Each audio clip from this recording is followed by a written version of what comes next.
Hey there, cats and kitties. I am the Blues Man, Johnny Blues, and with this video, I'll be discussing my thoughts on episode 7 of the anime series, Snow White with the Red Hair. And much as was the speculation going back and forth in the comments with one of my viewers on the previous episode discussion video, we're finding in this episode that the character of Zen's elder brother, Izana, he is very much a character of depth, and while he does carry with him this perverse sense of messing with people and such like that, which was pretty much what I was left feeling about him by the end of the previous episode. In this episode, we're finding that he is a character of much more depth than that. There's much more to him in the things he's doing. In this case, basically once Shirayuki has caught up with Zen, as we saw she was like looking for him toward the end of the previous episode, and he hasn't left as yet. He heard her calling his name and everything, so they embrace and they're kind of supporting each other, and he wants to make her understand the brother he knows, basically that there is a competitiveness between them and everything, an adversarial thing between them, but at the same time you see that Zen looks up to his brother because when he turned 17, he's basically asking for a kingdom of his own, a castle of his own, situated between these two opposing countries or what have you. And it's interesting that because it seems to give us the impression that he is a manipulator, he's a scumbag, he likes, he gets off, as I purported in my previous episode discussion video, on messing with people and playing them off each other and such like that. And this is very much what he does to the lords of these two different factions. He's basically trying to, gather money and gold and everything, the funds to build this castle in between these two nations by playing them off each other. And it's really kind of to sniff out their own tyranny in the end. What he ends up doing is having these two lords sort of dethroned, and the benefactors that they were sending, their ambassadors that they were sending, these are the people he then makes the hierarchy. He gets rid of the scumbags and he puts in more trustworthy, honorable people. And we find he hasn't spent even a single gold piece of all this money that he accumulated for his own kingdom to be built. And that is absolutely fascinating.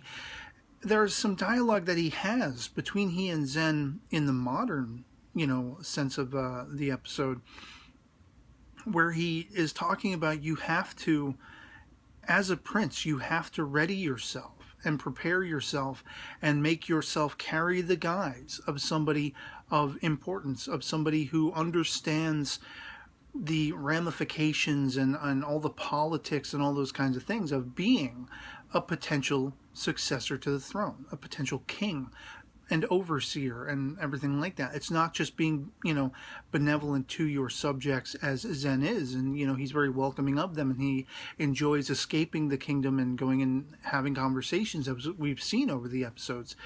There's more to it. There's more responsibility, and in a sense, Izana, because he has that perverse sense of humor, he does like pushing people's buttons, but there is arguably a sort of right mindset behind his every action. In this case, again, calling back to the, comments back and forth between myself and a viewer, the speculation was perhaps he is coming from this position of, because he is a prince and he has to think of his princely nature, his responsibilities, as well as his younger brother, who is perhaps in his own mind impetuous, ready to jump at the gun and maybe wasn't thinking through bringing in Shirayuki. He wants to put that all to the test because of those ramifications. What if she were somebody to, slither in, a snake to slither into the garden and poison Zen or attack them from within and that kind of thing. These are legitimate concerns in the hierarchy of a kingdom that otherwise, Zen has really not focused upon because of that lacking sense of really understanding what his position means and all of the things that come along with that. And in a sense, you could say Zen has growing up to do in that realm.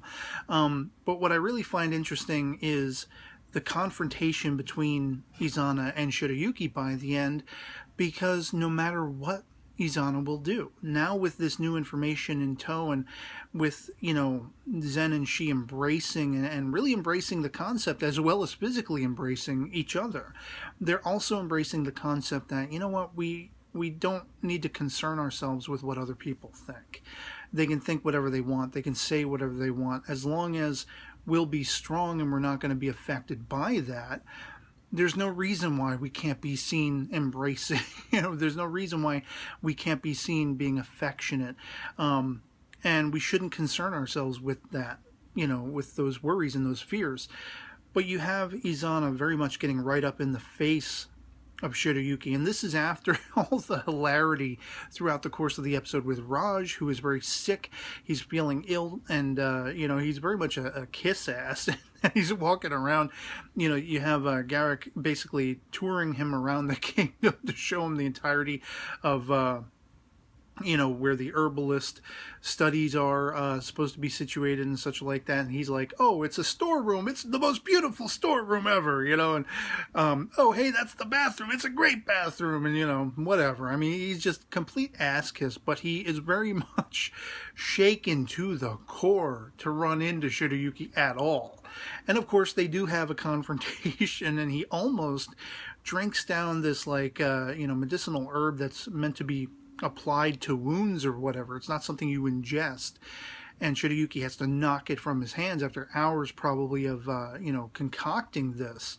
And it's interesting, their sort of verbal interaction there, because she just wants, as much as she is offended by his nature early on, his very pervy nature, and wanting her as a concubine and all these things, she just issues forth this idea of, I want to stay here and I want to follow my path, but I would also like to see you become an honorable person. I want to be able to believe in what you're doing back in my homeland. And he's like, oh, well, you didn't have to tell me that, And I'm wondering how much of her words actually influenced him.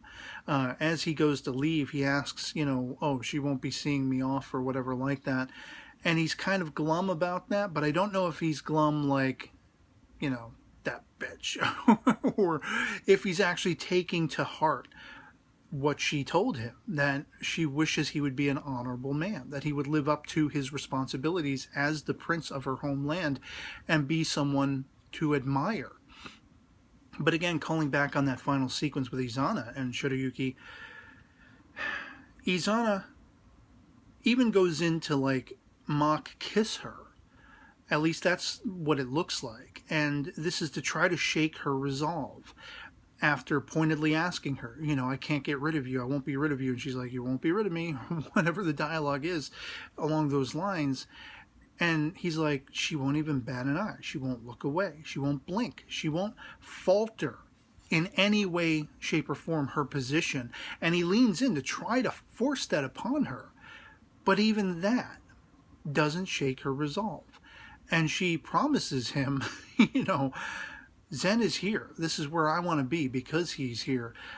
I'm a better person for it. She smiles, and to my delight, so does Izana in reaction to this. He smiles in reaction to this. And it kind of coincides with that aspect as we see the brothers sparring at one point in the episode. They're sparring physically as much as they are emotionally and verbally, and all of these things come to a head with Izana very much understanding, as much as he does by the end of the episode, that Shirayuki will not break her resolve. She will not back down. Neither will Zen. Zen does have some learning to do. He does need to mature and understand his responsibilities a little better, as Izana has done, and what the ramifications of being princely means, and in the hierarchy of the kingdom, and potentially one day stepping up to the throne. But he understands better, I think, by the end of the episode, and as well as Zen and Shirayuki themselves, they understand a lot better too why they are doing what they're doing. Whereas Shirayuki at the end of the last episode was kind of calling it into question. The answers are now laid before them. We're here, we're doing this thing that we're doing, we want to be with each other, we're going to find our lives, and we're not backing down from it, no matter what obstacles come into our path. I still don't think, even with that in mind, even with Izana, you know, smiling at Shirayuki's resolve in the end of things, I still don't think he's done necessarily messing with them. You know, I think he's still going to be putting them to the test every which way he can. But it's for the betterment of Zen. You know, in this case, he wants Zen to be somebody he can have trust and faith in just as much as Shirayuki passed along that idea to Raj. And so the dynamics, the relationships between these characters have solidified that much more, but it's also still up in the air as far as how the story's going to play out. And I'm along for the ride. I can't wait to see. So I'd love to hear from you guys in the comments below what you thought of episode 7 of Akagami no Shirayuki-hime, or Snow White with the Red Hair. And if you enjoyed it as much as I did, which I thoroughly did, honestly, and if not, why not? Let me know in the comments below. Love having the conversation with you guys. And so yeah, otherwise I hope this video finds you well, and I'll catch you all later. Peace.